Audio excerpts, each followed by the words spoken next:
ജനത്തിന് കുടിപ്പാൻ വെള്ളമില്ലായിരുന്നു. അപ്പോൾ അവർ മോശയ്ക്കും അഹരോനും വിരോധമായി കൂട്ടം കൂടി.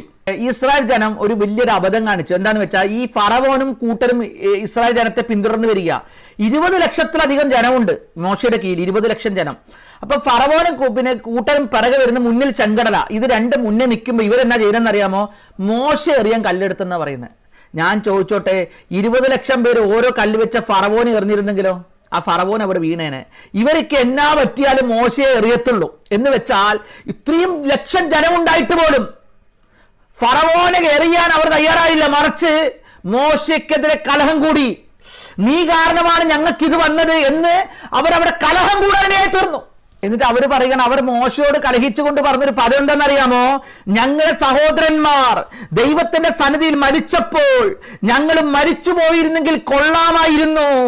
ഇന്ന് ആരെങ്കിലും അങ്ങനെ പറയുന്നുണ്ടോ? ദൈവാത്മാവ് ചിലരോട് ചോദിക്കുക, ഞങ്ങളും മരിച്ചു പോയിരുന്നെങ്കിൽ കൊള്ളാമായിരുന്നു, കാരണം ഞങ്ങൾക്ക് വെള്ളമില്ല. ദൈവാത്മാവ് ഇപ്രകാരം പറയുന്നു, നീ കലഹിക്കണ്ട, നീ എതിർത്തു പറയണ്ട. ഇന്നത്തെ മീറ്റിംഗ് കഴിയുന്നതിന് മുന്നേ തന്നെ ചിലതിന്റെ കുടുംബ ജീവിതത്തിന്റെ അകത്ത് ചില അത്ഭുതങ്ങൾ നടക്കാൻ